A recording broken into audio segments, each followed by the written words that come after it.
වැස්සකට උනත් උඹව නතර කරන්න බැරි කොට අනාගතේ උඹව කවුරු නතර කරන්නද පුතා?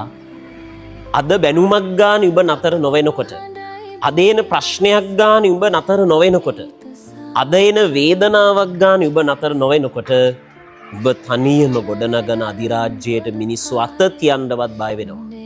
අද උඹ වැස්සට තෙමෙන්නේ තියෙන අඟහිඟ කම්වලට, වේදනාවට, දුප්පත්කමට වෙන්න පුළුවන්.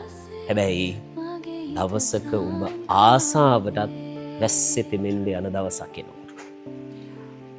අද මිනිස්සුන්ගෙන් බැනුම් අහන්නේ, ප්‍රතික්ෂේප වෙන්නේ, දුක් විඳින්නේ, පාච්චල් වෙන්නේ කියන අසරණකමට වෙන්න පුළුවන්. අනාගතයේ දවසක් එනවා ආසාවටවත් මිනිස්සෙක්ගෙන් බැනුමක් අහන්න වෙන්නේ නැති. මේක තමයි පුතා ජීවිතේ නැති කාලය සහ ඇති කාලය අතර වෙනස.